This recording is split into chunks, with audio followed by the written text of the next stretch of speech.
মালিকি ইয়াউমিদ্দিন। আয়াতটা বলেন আরেকবার।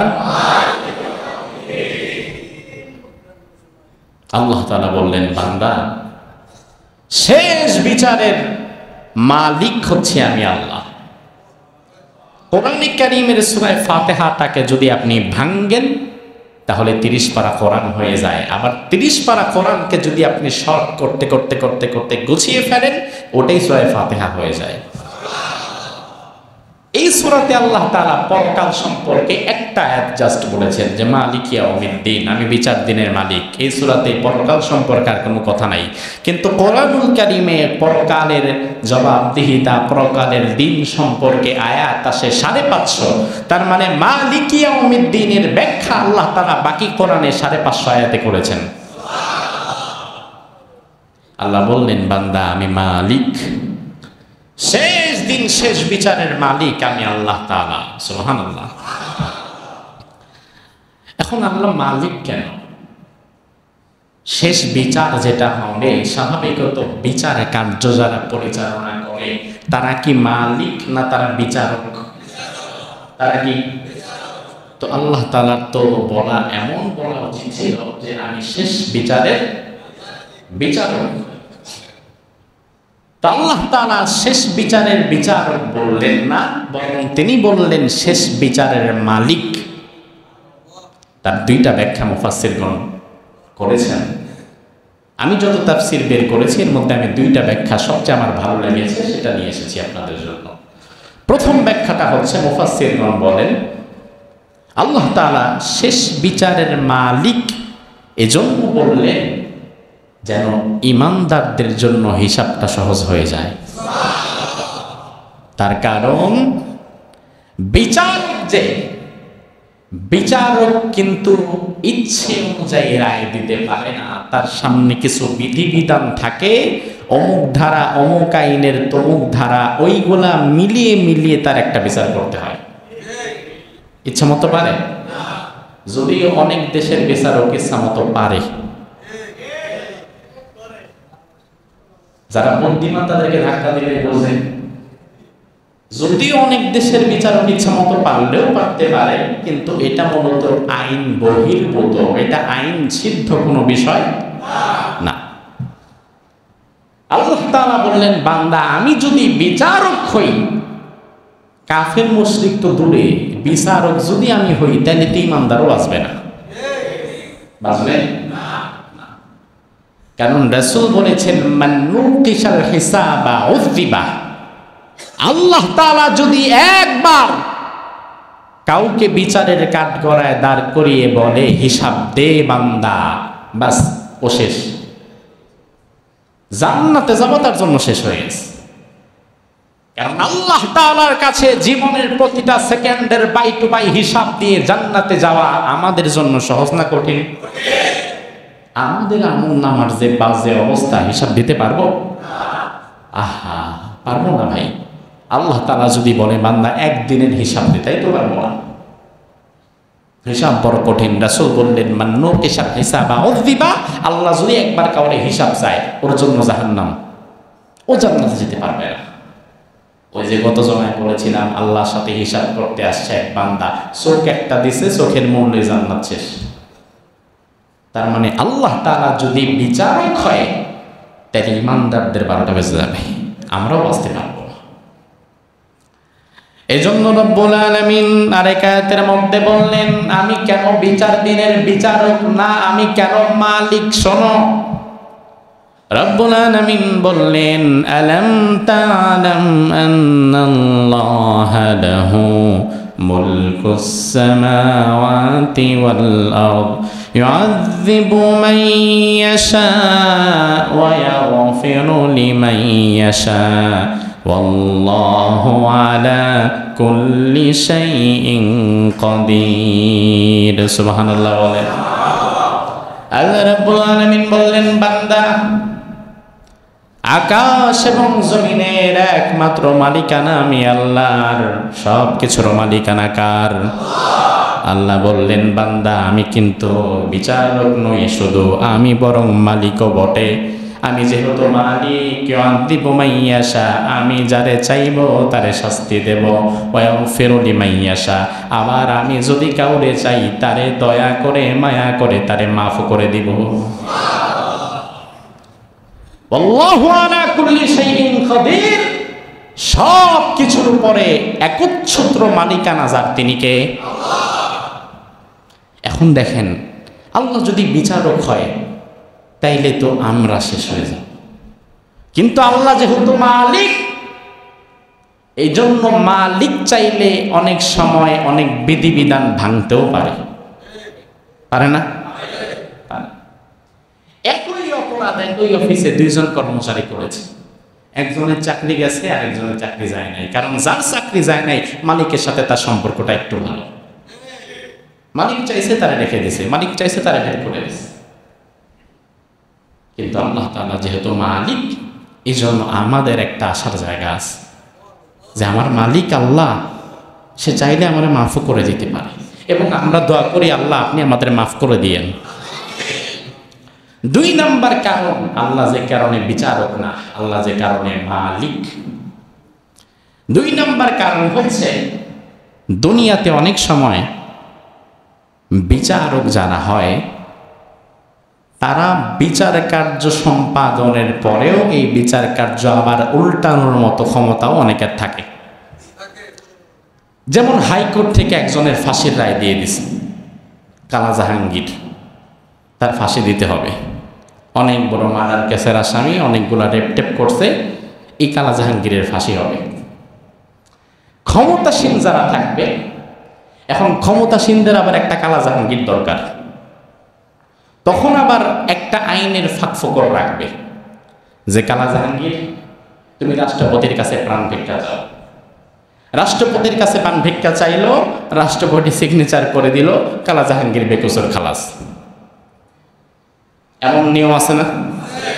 এখন দেখেন, বিচারক যে সে তো ফাঁসির রায় দিছে, সে তার ফাঁসির রায় দেওয়ার পরেও এই রায়টা কি কার্যকর হয়েছে? কথা কয় না। এই রায়কে উল্টে দেওয়ার জন্য উপরে আরেকজন আছে না? রাষ্ট্রপতি বসে আছে। তার মানে বিচার বিভাগ সবসময় আইন সিদ্ধভাবে কাজ করতে পারে না। যখন যারা ক্ষমতায় থাকে বিচার বিভাগ তাদের অধীনে চলে যায়, যদিও এটা উচিত না। বিচার বিভাগ দেশের শান্তি শৃঙ্খলা রক্ষার্থে বিচার বিভাগকে সম্পূর্ণ নিজস্ব স্বাধীনতা দিয়ে রাখা উত্তম। কারণ কর্তৃত্ব সেখানে খাটানো উচিত না, যেন তারা ইনসাফের সাথে বিচার করতে পারে।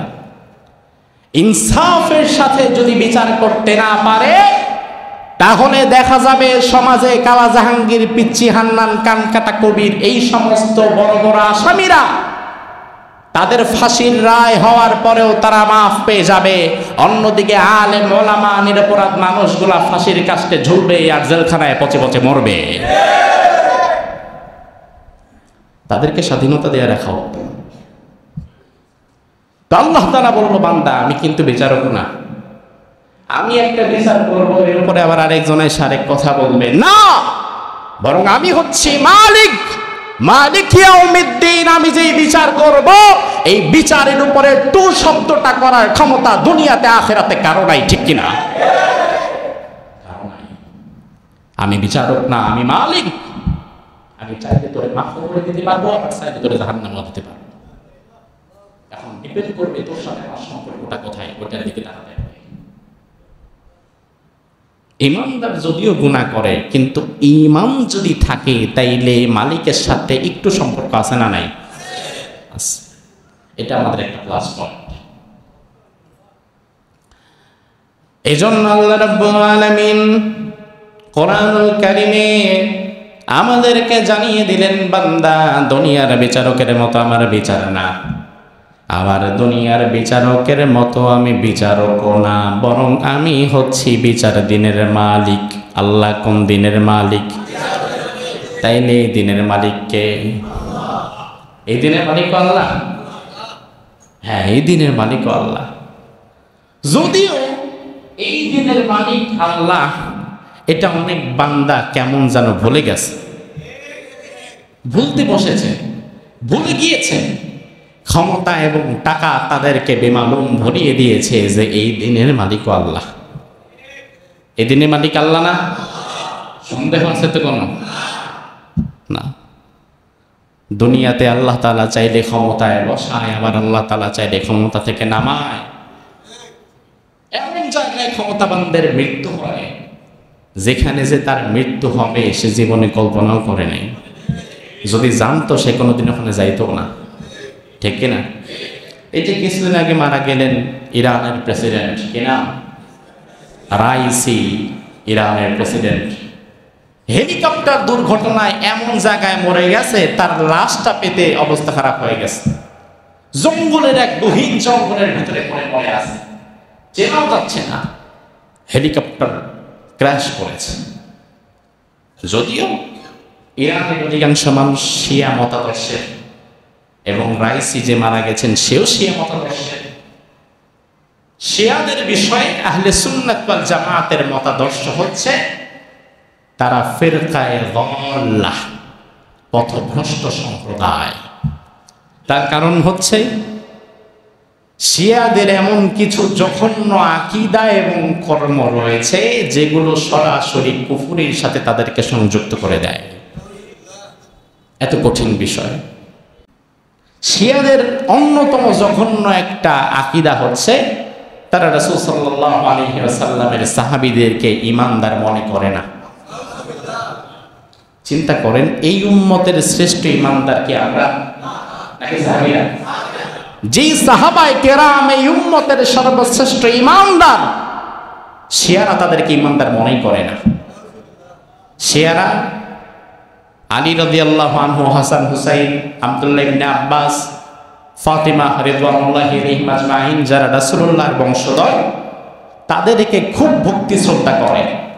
শিয়াদের কিছু কিছু মানুষ মনে করে যে ওহীটা মূলত রাসূলের কাছে আসা উচিত হয় নাই, ওহীটা মূলত প্রাপ্য ছিল আলী রাদিয়াল্লাহু আনহুর।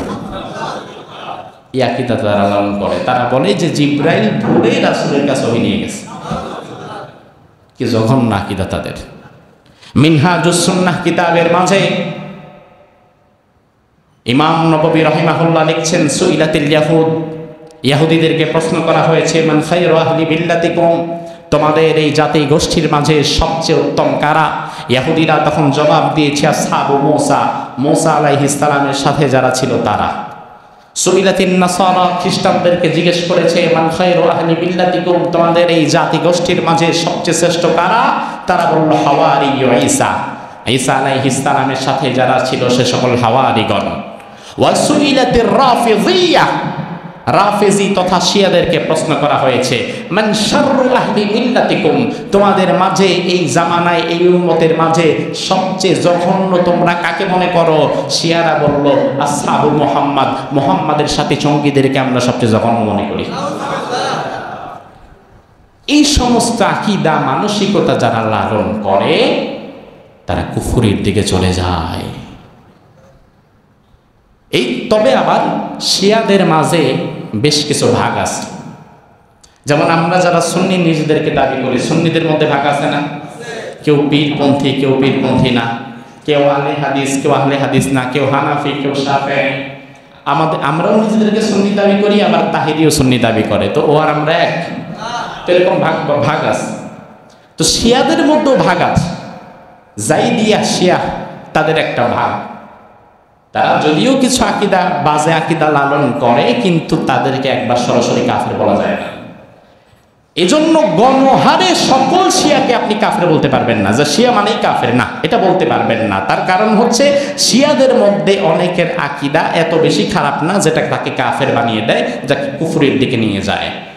যদি সকল শিয়ারা কাফের হয়ে যেত তাহলে ওলামায়ে উম্মতের ওলামাদের ইজমা থাকতো যে পৃথিবীর প্রত্যেকটা শিয়া কাফের। আর এই ইজমা যদি তৈরি হয়ে যেত তাহলে বাইতুল্লাহর হজ শিয়াদের জন্য বন্ধ হয়ে যেত।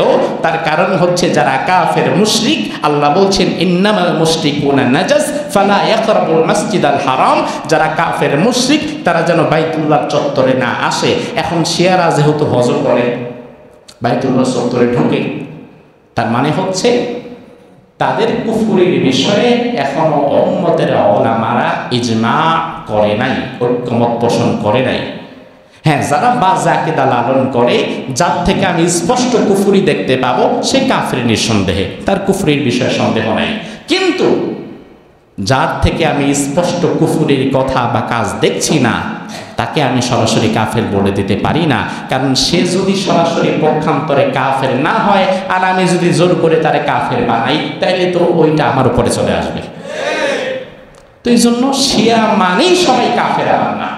তবে শিয়াদের জঘন্য ভ্রান্ত আকীদা আছে, যেগুলো অধিকাংশ কুফরির দিকে নিয়ে যায়।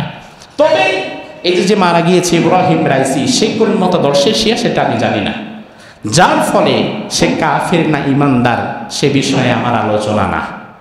যদি ইমানদার হয় আল্লাহ তাকে মাফ করে দিবে, আর কাফের হইলে সেটাও আল্লাহর সাথে সে বুঝবে, ওইখানে আমি কথা বলবো না। কিন্তু আমার রাইসিকে আমি অন্য দিক দিয়ে ধন্যবাদ জানাই, কারণ সুন্নি নামধারী যতগুলো রাষ্ট্রের রাষ্ট্রপ্রধানেরা যা করতে পারে নাই, এই ইব্রাহিম রাইসি একা তা করতে পেরেছে। ইসরায়েলের বিরুদ্ধে ফিলিস্তিনের পক্ষে ইব্রাহিম রাইসির ভূমিকা অন্যান্য সুন্নি দেশের রাষ্ট্রপ্রধানদের চাইতেও ভালো। ভালো করে বোঝেন, আমি কিন্তু ভাই নিরপেক্ষ পর্যায়ের কথা বলি, কোনোদিন কাউকে সাপোর্ট করে কাউকে নষ্ট করে ফেলি নাই। ইব্রাহিম রাইসির আকীদা যা হোক, যদি আকীদা খারাপ হয়, কাফেরও যদি হয়, সেটা আল্লাহর সাথে সে বুঝবে, আর ইমানদার হলে তো আল্লাহ তারে মাফি করে দিবে, আমরা সেই দোয়া করি। আবার শিয়াদের ভ্রান্ত আকীদা সম্পর্কেও আমি কথা বলেছি প্রথমে, যেন আবার আপনারা কেউ শিয়াদের প্রেমে আবার লালায়িত না হয়ে পড়েন, যেন ওদিকে আবার ঝুঁকে না যান। কিন্তু তার ভালো যে গুণটা, এটা কি অস্বীকার করার সুযোগ আছে? তো আল্লাহ রাব্বুল আলামিন বললেন, বান্দা মালিক ইয়াউমিদ্দিন, বলেন একবার, আমি আল্লাহ তাআলা বিচার দিনের মালিক। বিচার দিনের মালিক মানে আবার এই নয় যে এই দিনের মালিক আবার অন্য কেউ, বরং তিনি এই দিনেরও মালিক, বিচার দিনেরও মালিক। কিন্তু দুনিয়াতে আল্লাহ তাআলা মাঝে মাঝে মুলকিয়াত, মালিকানা, দুনিয়ার কিছু মানুষকে সাময়িক সময়ের জন্য কিছুটা দিয়ে থাকে। সেটা হয়তো তাকে পুরস্কৃত করার জন্য, নয়তো তাকে পরীক্ষা করার জন্য মালিকানা কিছুটা দিয়ে থাকে। কিন্তু ওই বিচারের দিন, ওই কঠিন দিন, ময়দানে মাহশারে কিয়ামতের দিন, মালিকানা অন্য কাউকে বিন্দু মাত্র দেয়া হবে না। মালিকানা একমাত্র যার হাতে থাকবে তিনি কে? আল্লাহ তাআলা। রব্বুল আলামিন কোরআনুল কারীমের মধ্যে বললেন, আল মুলকু ইয়াউমা ইদিন লিল্লাহ ইয়াহকুমু বাইনাহুম ফাল্লাযীনা আমানু ওয়া আমিলুস সালিহাতি ফি জান্নাতিন নাঈম ওয়াল্লাযীনা কাফারু ওয়া কাযযাবু বিআয়াতিনা ফাউলাইকা লাহুম আযাবুম মুহিন। রব্বুল আলামিন বললেন, আল মুলকু ইয়াউমা ইদিন লিল্লাহ, রাজত্ব, ক্ষমতা, সুপ্রিম পাওয়ার একমাত্র কার হাতে? ইয়াহকুমু বাইনাহুম, আমি আল্লাহ তাআলা তোমাদের মাঝে বিচার ফয়সালা করে দিব। এরপরে তোমাদের মধ্য থেকে ফাল্লাযীনা আমানু ওয়া আমিলুস সলিহাত, যারা ঈমান এনেছে, যারা নেক কাজ করেছে, আমি আল্লাহ তাআলা তাদেরকে জান্নাত দিয়ে দেব। আর যারা আমার আয়াতের সঙ্গে কুফরি করেছে, আমার বিধান মানে নাই, আমার পথে চলে নাই, তাদেরকে আমি আল্লাহ তাআলা যন্ত্রণাদায়ক আযাব দিব। তাইলে মালিক কে? আল্লাহ তাআলা মালিক। রব্বুল আলামিন তার মালিকানার বিষয়ে আরেক আয়াতে বললেন, আল মুলকু ইয়াউমা ইযিনিল হাক্কু লির-রাহমান ওয়া কানা ইয়াওমান আলাল কাফিরিনা আসীরা। ওই দিন মালিকানা থাকবে রহমানের কাছে, ওয়া কানা ইয়াওমান আলাল কাফিরিনা আসীরা, আর দিনটা কাফেরদের জন্য হবে বড় কঠিন। কাফেরদের জন্য হবে বড় কঠিন। রব্বুল আলামিন আরেক আয়াতের মধ্যে প্রশ্ন করলেন, এর আগের আয়াতগুলোতে আল্লাহ কথা বললেন, আর এই আয়াতে আল্লাহ প্রশ্ন করলেন, আল্লাহ রাব্বুল আলামিন কিয়ামতের ময়দানে দুনিয়ার সব মানুষকে যখন দাঁড় করাবেন, হিসাব নিকাশ শুরু হওয়ার পূর্বে দুনিয়ার হাজার কোটি কোটি কোটি কোটি মানুষদেরকে একসাথে যখন দাঁড় করাবেন, ময়দানে মাহশারে হাসরের মাঠে যখন সবাই একসাথে দাঁড়াবে, এরপরে আল্লাহ রাব্বুল আলামিন একটা প্রশ্ন করবেন। আল্লাহ রাব্বুল আলামিন বলবেন, লিমানিল মুলক আল ইয়াউম, ও মানুষেরা জবাব দাও, আজকের দিনের মালিকানা কার? কার? সব মানুষ ভয়ে থরথর করে কাঁপবে। আল্লাহর কাছে কেউ টু শব্দ করার মতো সাহসটাও থাকবে না। এরপরে আল্লাহ নিজেই বলবেন, লিল্লাহিল ওয়াহিদিল কাহ্হার, আজকের এই দিনের মালিকানা আমি পরাক্রমশালী আল্লাহর। আজকের দিনে অন্য কারো কোনো মালিকানা চলবে না, অন্য কারো কোনো মালিকানা চলবে না। আল্লাহ রাব্বুল আলামিন এইভাবে কোরআনে নিজের মালিকানা আমাদেরকে প্রকাশ করলেন, নিজের মালিকানার কথা আমাদের সামনে প্রকাশ করলেন। এরপরে ইয়াউমুদ্দিন, বিচারের দিনটা কি, সেই বিষয়ে আল্লাহ তাআলা আরেক জায়গায় কথা বললেন। এতক্ষণ পর্যন্ত আমরা মালিক শব্দের কথাগুলো জানলাম। এখন আসেন ইয়াউমিদ্দিন, যেটা বিচার দিন, সেটা আবার কেমন দিন, ওই দিনে কি হবে কি না হবে সেই বিষয়ে কোরআন আমাদেরকে কি বলে সেটা জানি। কোরআনুল কারীমে আল্লাহ রাব্বুল আলামিন সূরা ইনফিতারের মাঝে আমাদেরকে বললেন, ওয়ামা আদরাকা মা ইয়াউমুদ্দিন, সুম্মা মা আদরাকা মা ইয়াউমুদ্দিন, ইয়াউমা লা তামলিকু নাফসুন লিনাফসিন শাইআ ওয়াল আমরু ইয়াউমাইযিন লিল্লাহ। সুবহানাল্লাহ। আল্লাহ তাআলা আয়াতের মধ্যে বললেন, বান্দা, ওয়ামা আদরাকা মা ইয়াউমুদ্দিন, ওই যে সূরা ফাতিহায় তোমারে আমি বলেছিলাম মালিক ইয়াউমিদ্দিন, ওই সূরায় তো আয়াত মাত্র 7টা, বেশি কথা বলতে পারি নাই। এই জন্য আবার শেষের দিকে সূরা ইনফিতারে আমি তোমাকে আবার একটু মনে করিয়ে দিলাম। ওখানে তো শুধু মালিক ইয়াউমিদ্দিন বলেছি, কিন্তু ইয়াউমিদ্দিন বিচার দিনটা কি, ওই দিন কি হবে কি হবে না, ওই সূরায় এত কথা বলতে পারি নাই। এই জন্য তোমাকে আবার আমি ওই দিন সম্পর্কে একটু জানিয়ে দিচ্ছি। ওই দিনটা হচ্ছে সুম্মা মা আদরাকা মা ইয়াউমুদ্দিন। আবার তোমাকে আমি জানাচ্ছি, ওই বিচারের দিনটা হবে এমন, ইয়াউমা, ওই দিন, লা তামলিকু নাফসুন লিনাফসিন শাইআ, দুনিয়ার কোনো মানুষ এবং তার কোনো কিছু তার কোনো উপকারে ওই দিন আর আসবে না। কে বললেন? জোরে কোন? আমি আপনার উপকারে আসব না, আপনি আমার উপকারে আসতে পারবেন না। এমপি সাহেবের দল, তার নেতা কর্মী তার উপকারে আসবে না। মন্ত্রী সাহেবের কোটি কোটি টাকা তার উপকারে আসবে না। এই হাজারো জনতা আমার উপকারে আসবে না। আমি আপনার উপকারে আসব না। পীর সাহেব তার মুরিদদের উপকারে আসবে না। মুরিদ তার উপকারে আসবে না। আল্লাহ বললেন, ইয়াউমা লা তামলিকু নাফসুন লিনাফসিন শাইআ, দিনটা এত কঠিন হবে, কেউ কারো উপকারে আসতে পারবে না, কেউ না। কেমন হবে?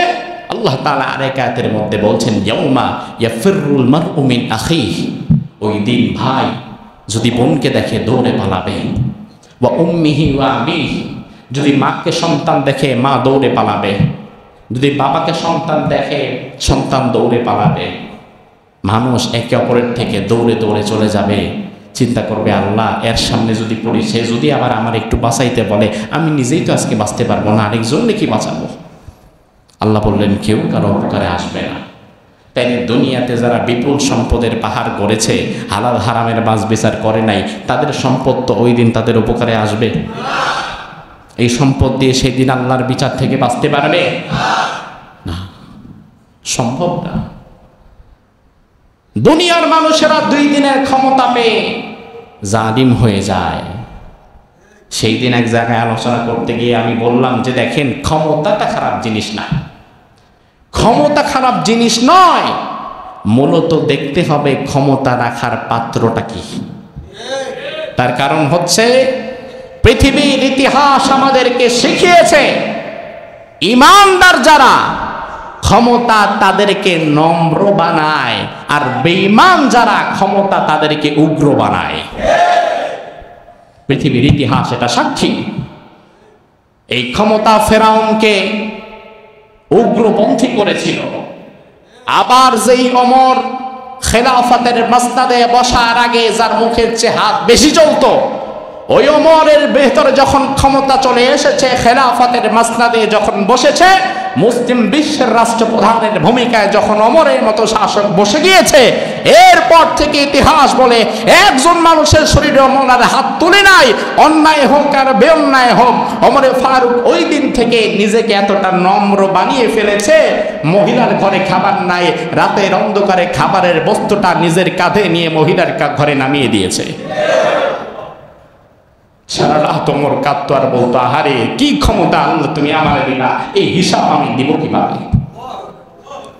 এই জন্য ক্ষমতা তো খারাপ না, রাখার জায়গাটাকে দেখতে হবে। যদি আপনি ইমানদার হন, ক্ষমতা আপনাকে আরো নম্র করে দিবে, আর যদি বেঈমান হন, এই ক্ষমতা আপনাকে আরো উগ্র করে দিবে। ঠিক কিনা? গোটা বিশ্ব পরিস্থিতির দিকে এখন তাকালে দেখা যায়, যারাই ক্ষমতায় যে উগ্র হয়ে যায়, মানুষের সাথে সুন্দর করে কথাও বলে না, সুন্দর ব্যবহারও করে না, মানুষের হক নষ্ট করে, তারা ফেরাউনের ক্ষমতার পথে হাঁটে, তারা ওমরে ফারুকের ক্ষমতার দিকে হাঁটছে। যদি ক্ষমতা আপনাকে নম্র বানায়, বুঝবেন এই ক্ষমতার দ্বারা আপনি ওমরে ফারুকের পথে হাঁটছেন। ক্ষমতা আপনাকে নম্র করে দিয়েছে। এই জন্য আল্লাহ রাব্বুল আলামিন বললেন, কিয়ামতের ময়দানে ক্ষমতাসীন যারা, ক্ষমতাসীনেরা সেই দিন বলবে, মা আগনা আন্নি মালিয়া হালাকান্নি সুলতানিয়া। আহারে হালাকান্নি সুলতানিয়া। হালাকা, হালাকা ইয়াহলুকু, হালাকা শব্দের অর্থ হচ্ছে ধ্বংস করা। হালাকান্নি সুলতানিয়া, মা আগনা আন্নি মালিয়া। ক্ষমতাবানেরা বলবে, আহারে আমার ক্ষমতা আজকে আমার জাহান্নামে যাওয়ার কারণ। দুনিয়াতে যদি ক্ষমতা আমার হাতে না থাকতো, এত জুলুম আমি করতেও পারতাম না, আর আজকে আমার জাহান্নামে যাওয়াও লাগতো না। আর ধনবান যারা, তারা বলবে, মা আগনা আন্নি মালিয়া। আহারে আমার সম্পদ আমার জাহান্নামে যাওয়ার কারণ। এই জন্য যেই ক্ষমতা, যেই সম্পদ আমাদের জাহান্নামে যাওয়ার কারণ হতে পারে, ওই ক্ষমতা, ওই সম্পদ আমরা চাইও না। ঠিক কিনা?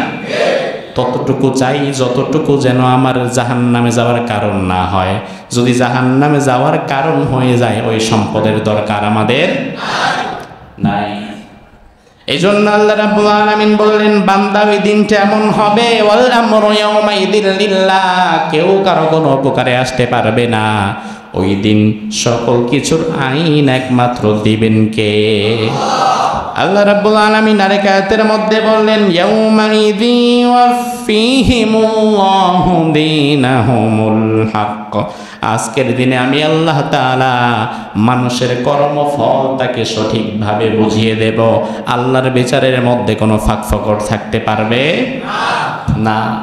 আল্লাহ রাব্বুল আলামিন এইভাবে কোরআনুল কারীমে আমাদেরকে বারবার বোঝাচ্ছেন, বান্দা আমি যেমন বিচার দিনের মালিক, আমি এই দিনেরও মালিক। সব দিনের মালিক কে? সব দিনের মালিক আমি আল্লাহ। আমি আল্লাহ তাআলা ন্যায় বিচার করি। দুনিয়াতে অনেক সময় অনেক কিছুর বিচার হয় না, অনেক কিছুর বিচার তোমরা চেয়েও পাও না, কিন্তু আমি আল্লাহ তাআলা সর্বশ্রেষ্ঠ ন্যায় বিচারক। ঠিক কিনা? আল্লাহ তাআলা সর্বশ্রেষ্ঠ ন্যায় বিচারক। মূসা আলাইহিস সালাম একদিন আল্লাহকে বলে, আল্লাহ আমি আপনার ন্যায় বিচারের একটা নমুনা দেখতে চাই। মূসা আলাইহিস সালাম তো কাল্লামাল্লাহু মূসা তাকলিমা, আল্লাহর সাথে কথা বলতে পারতেন। মূসা নবী বললেন, আমি আপনার ন্যায় বিচারের একটা নমুনা দেখতে চাই দুনিয়াতে। আল্লাহ বললেন, মূসা তোমার ডান দিকে কিছু দূর যাওয়ার পরে একটা পানির কূপ পাবা, জঙ্গলের ভেতরে পানির একটা কুয়া। তুমি ওইখানে গিয়ে জঙ্গলের একটু আড়ালে গিয়ে বসে থাকো। মূসা আলাইহিস সালাম সেখানে গেলেন, দেখলেন সামনে কুয়া, পেছনে একটু ঝোপঝাড়। মূসা আলাইহিস সালাম গিয়ে এখানে বসে আছেন। কিছু সময় পরে এক অশ্বারোহী ঘোড়সওয়ার ঘোড়ার ওপরে চড়ে এই কূপের কাছে আসলো, এক মশক পানি উঠালো, হাতে মুখে পানি দিল, পানি খেয়ে চলে গেল। যাওয়ার সময় ওই লোকটা যখন ঘোড়ায় উঠতে যাবে, তখন সাডেনলি তার কোমর থেকে একটা পুটলি নিচে পড়ে গেল। ওই পুটলিটার মাঝে 1000 দিরহাম ছিল। কত দিরহাম? 1000। সে চলে গেছে, মুসা আলাইহিস সালাম বসে আছে আড়ালে। ঠিক ওই ঘোড়সওয়ার চলে যাওয়ার পরেই আরেকটা যুবক এখানে এসেছে। যুবক একটি ছেলে এসে পানি খেলো, পানি খেয়ে যাওয়ার সময় দেখে পুটুলি একটা পড়ে আছে, এটা নিয়ে এসে চলে গেল। এর কিছু সময় পরে আরেক অন্ধ ব্যক্তি এসেছে। এই অন্ধ ব্যক্তি এসে কূপ থেকে পানি ওঠালো, একটু পানি খেলো। এমন সময় ওই ঘোড়সওয়ার যে সে আবার এখানে চলে এসেছে। শেষ অন্ধ ব্যক্তিকে বলল, আপনি আমার পুটুলিটা এখানে পড়েছে, কোথায় রেখেছেন? সে বলল, আমি তো এখানে কোনো পুটুলি পাই নাই, আর আমি তো অন্ধ মানুষ। ঘোড়সওয়ার তার সাথে কথা কাটাকাটি, এক পর্যায়ে ওই ঘোড়সওয়ার অশ্বারোহী কোমর থেকে খঞ্জর বের করে অন্ধ ব্যক্তিটাকে মেরে ফেলল। মেরে ফেলে সে চলে গেল তার মতো। সার্চ করলো, কিন্তু সারা শরীরে আশেপাশে কোথাও ওই 1000 দিরহাম আর পেল না। মুসা আলাইহিস সালাম বলে, আল্লাহ এটা কেমন বিচার? আল্লাহ বলল, মুসা, প্রত্যেকেই তার প্রতিদান পেয়ে গেছে। কারণ যেই যুবকটা এই 1000 স্বর্ণ মুদ্রা নিয়ে চলে গেছে এখান থেকে, এটা তার প্রাপ্য ছিল। কারণ এই ঘোড়সওয়ার বেশ কিছুদিন আগে সে হচ্ছে একজন ডাকাত, সেই ডাকাতি করে এই যুবকের বাবার থেকে 1000 স্বর্ণ মুদ্রা নিয়েছিল।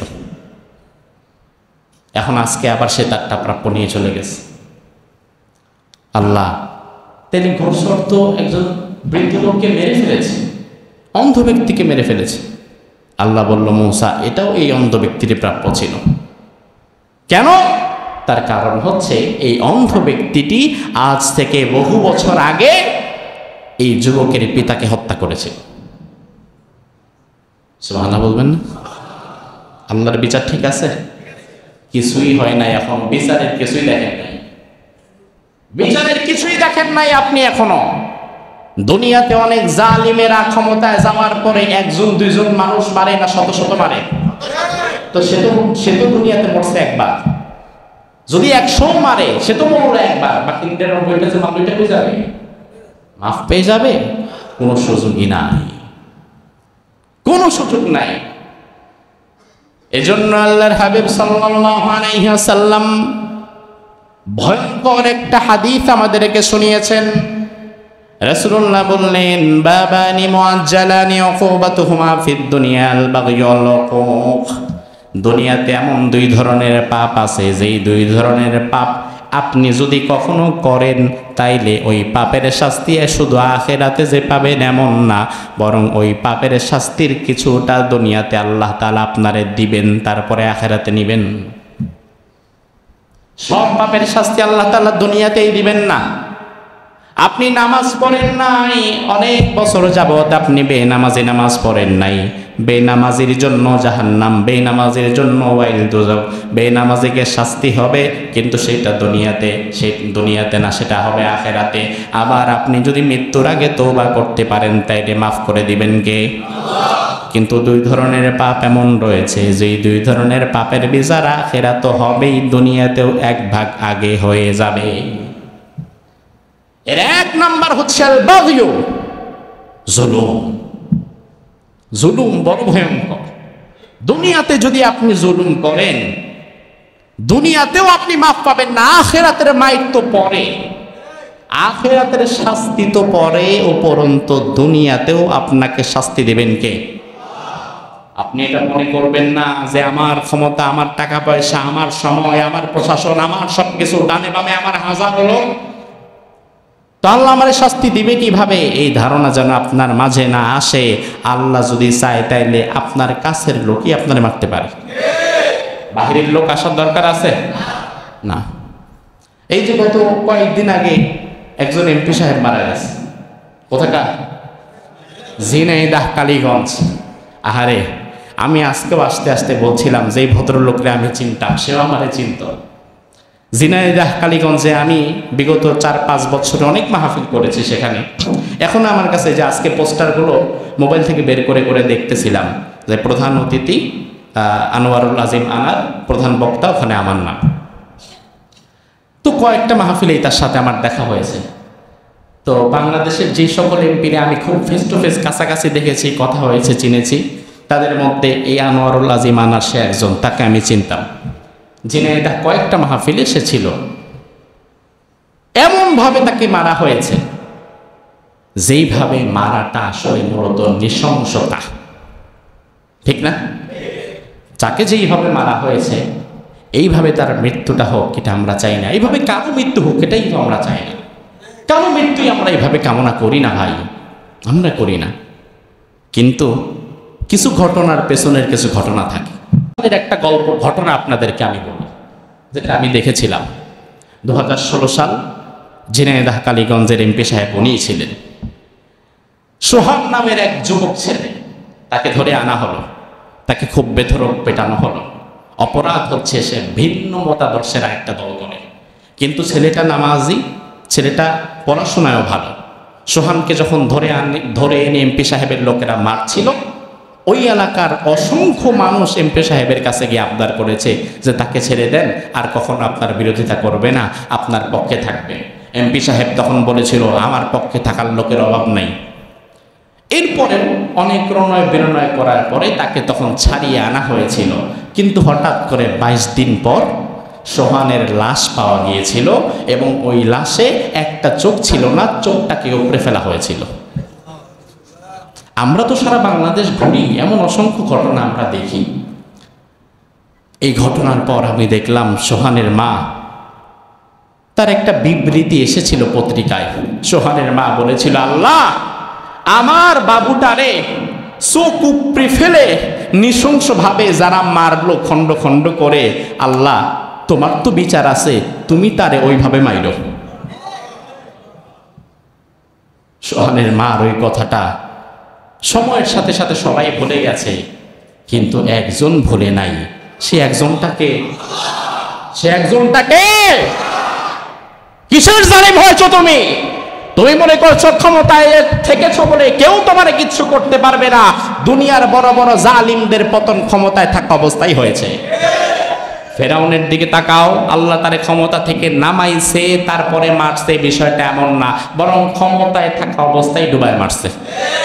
নমরুদের দিকে তাকাও, আগে ক্ষমতা থেকে নামাইছে, তারপরে জুতা দিয়ে পিটাইছে না, বরং ক্ষমতায় থাকা অবস্থায় তাকে জুতার বাড়ি খাইয়ে মেরেছে, ঠিক কিনা? 2016 সাল আর 2024 সাল মাত্র 8 বছরের ব্যবধান। আল্লাহ তাআলা এমন ভাবে কবুল করেছে, তার লাশ টুকরা টুকরা করে, হাড় মাংস আলাদা, জানাজা পড়ানোর মতো লাশও পায় না। গোশত টুকরা টুকরা করে ফেলেছে, টুকরা টুকরা করে হলুদ মরিচ দিয়ে মাখায় ফেলছে, অর্ধেকটা পাচার করে দিয়েছে আরেক জায়গায়। আপনি হাসছেন, কিন্তু শিক্ষা নেন। দুনিয়ার জালিম এবং ক্ষমতাবানদের জন্য শিক্ষা হচ্ছে, দুনিয়াতে এই ক্ষমতা এবং টাকা যেন আপনাকে অহংকারী এবং জালিম না বানায়। কারণ আমার আল্লাহ তাআলা ইন্না বাতশা রাব্বিকা লাশাদীদ, আমার আল্লাহ তাআলা ঘাটিতে বসে আছে। আপনার জুলুমের মাত্রা যেখানে শেষ হবে, আমার আল্লাহর পাকড়াও সেখান থেকে শুরু হবে। কলিজা টান দিয়ে ছেড়ে ফেলবে, টিকতে পারবা না। শুধু সময়, তিলকাল আইয়ামু নুদাউলুহা বাইনান নাস, সময়টাকে আল্লাহ তাআলা শুধু ঘোরায় দিবে, বাস তুমি শেষ। এই জন্য দুনিয়াতে মালিককে, বিচার দিনের মালিককে। দুইটা অপরাধের ক্ষমা আল্লাহ তাআলা করে না, দুনিয়ার আখিরাতের শাস্তি বরঞ্চ দুনিয়াতেও এক ভাগ দিয়ে দেয়। একটা অপরাধ হচ্ছে জুলুম, একটা অপরাধ কি? আরেকটা অপরাধ হচ্ছে পিতা মাতার অবাধ্যতা। দুনিয়াতে যদি আপনি পিতা মাতার অবাধ্য হন, আখিরাতের জন্য শাস্তির অপেক্ষা না, বরং দুনিয়াতেও আল্লাহ তাআলা আপনার সন্তানকে আপনার অবাধ্য বানায়া শাস্তি দিবে। শাস্তি আপনি পাবেন। এই জন্য প্রিয় ভাইরা আমার, সর্বশেষ কথা হচ্ছে আল্লাহ তাআলা বলে, বান্দা ওয়া কাফা বিল্লাহি হাসিবা, হিসাব নেওয়ার জন্য আমি আল্লাহ যথেষ্ট। হিসাব নেওয়ার জন্য কি আল্লাহ যথেষ্ট না? দুনিয়াতে কিন্তু অনেক সময় অনেক জায়গায় আপনি আমি বিচার পাবো না। যেখানে আমার ন্যায় বিচার পাওয়ার হক সেখানে আমি পাবো না।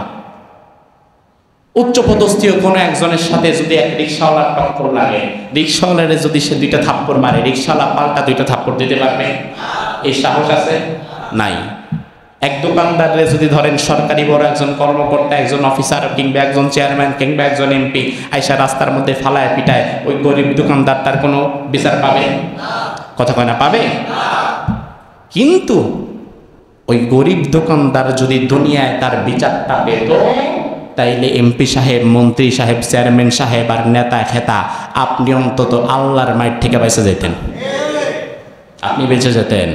কিন্তু আল্লাহ বলে, বান্দা দুনিয়াতে যদি কোথাও হিসাব তুমি না পাও, বিচার তুমি না পাও, বাদ দাও, দুনিয়ার কোথাও দৌড়ানো দরকার নাই। ইন হিসাবুহুম ইল্লা আলা রাব্বি, হিসাব তো আমার উপরে তুমি ছেড়ে দাও।